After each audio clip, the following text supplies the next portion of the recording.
Des frappes qui n'épargnent pas même la presse. Selon la Fédération internationale des journalistes, 23 reporters au moins ont été tués dans l'exercice de leur métier à Gaza.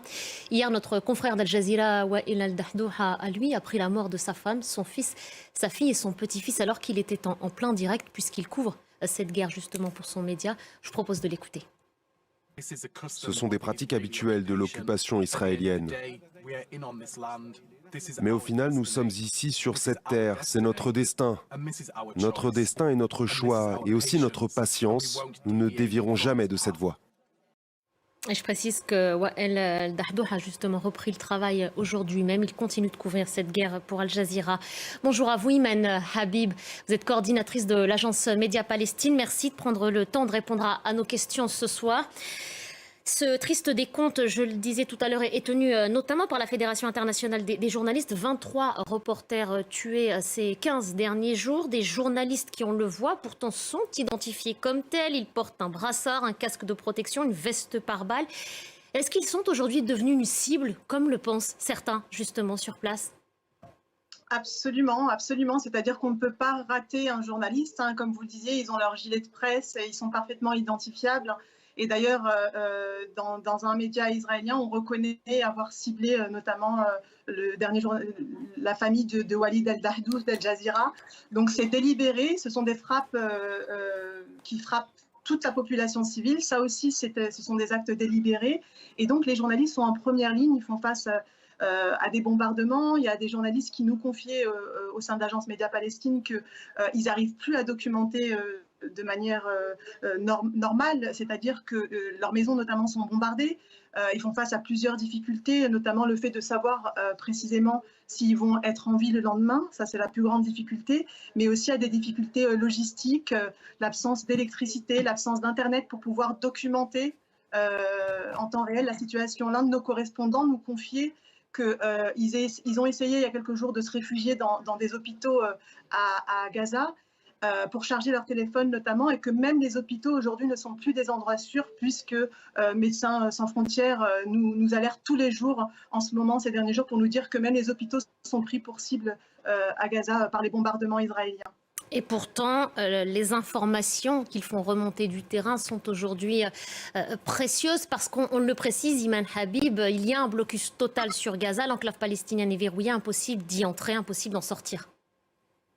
Absolument, absolument. C'est-à-dire que l'un des journalistes avec qui on est en contact nous confiait qu'il a essayé d'aller dans le sud parce que c'était le message des autorités israéliennes à la population de Gaza au début pour leur dire allez dans le sud, mais même dans le sud, la population civile et dont les journalistes se font bombarder. Donc la réalité aujourd'hui, c'est qu'aucun lieu n'est sûr aujourd'hui pour l'ensemble des civils. À l'heure où je vous parle, on en est à plus de 6500 Palestiniens et Palestiniennes qui ont été assassinés et plus de 2000 enfants. Donc tout le monde n'est pas en sécurité, personne ne peut se réfugier nulle part aujourd'hui à Gaza, et notamment les journalistes. Donc que ce soit au nord ou au sud, cela fait l'objet de bombardements tous les jours depuis le 7 octobre. Le visage de plusieurs journalistes s'affiche au fil de nos échanges. Iman Habib, je voudrais qu'on regarde ensemble ce message posté par un journaliste très actif sur les réseaux sociaux. Il s'appelle Motaz Aziz, jeune journaliste d'ailleurs, qui expliquait, on va peut-être le voir, s'il m'arrive quelque chose, je ne pardonnerai jamais à tous ceux qui avaient le pouvoir d'éviter, d'arrêter cette guerre et qui ne l'ont pas fait. Le message en tout cas qu'il avait posté, je ne sais pas si on peut le voir sur nos écrans. En tous les cas, voilà son message en substance. Ce journaliste documente depuis 20 jours la situation dans Gaza. Comment est-ce qu'on doit recevoir son message, son cri d'appel aujourd'hui? Finalement, il n'y a que de l'impuissance face à ça? Alors, il y a une absence totale de réaction à la hauteur de ce qu'il est en train de se passer. Je vous le disais, on en est à plus de 6500 Palestiniens qui ont été tués à Gaza, dont de nombreux effectivement journalistes. Et ce journaliste a raison, c'est-à-dire que là, ils sont abandonnés de la communauté internationale. C'est ça la réalité aujourd'hui qui se passe. Le Comité pour la protection des journalistes, comme toutes les ONG, comme tout appel à un cessez-le-feu. Et aujourd'hui, il n'y a pas de pression, il n'y a pas de message fort qui est transmis par la communauté internationale pour arrêter ce massacre qui a lieu en ce moment contre, je le rappelle, ce n'est pas une guerre contre le Hamas, c'est une guerre aujourd'hui, et les chiffres malheureusement de l'ONU le prouvent. c'est une guerre contre toute une population civile et notamment ces journalistes.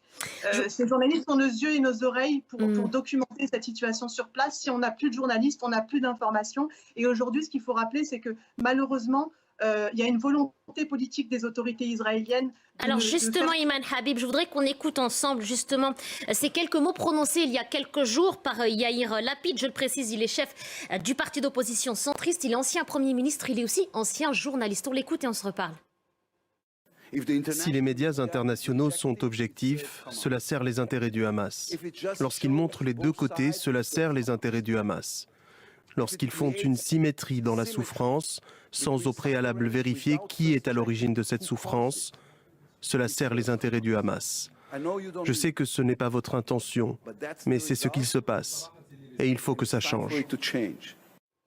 Les journalistes objectifs servent les intérêts du Hamas. Comment vous réagissez à cette déclaration ?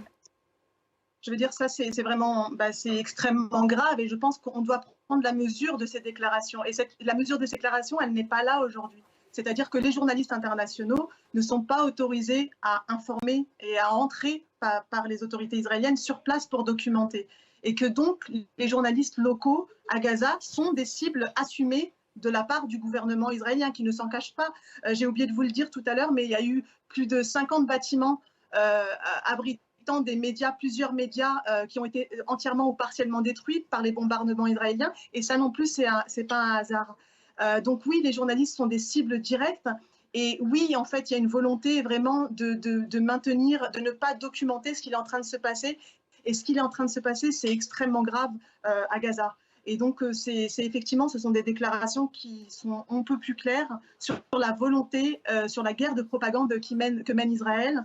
Et tout à l'heure, on a entendu l'affaire de l'hôpital El Ahli à Gaza. Aujourd'hui, voilà, c'est grâce à ça, c'est grâce à des journalistes internationaux qui font leur travail qu'on peut avoir une information fiable aujourd'hui. Cette information fiable, elle n'est pas donnée évidemment par l'armée israélienne. Et on voit aujourd'hui avec cet hôpital que des nouvelles versions commencent à apparaître avec l'enquête du New York Times notamment. Et que, justement parce que des journalistes étrangers ne peuvent pas entrer, des journalistes indépendants pour aussi enquêter. Merci beaucoup Iman Habib, je suis obligée de vous interrompre, le temps nous est compté. Merci en tout cas d'avoir pris le temps de répondre à nos questions ce soir sur France 24.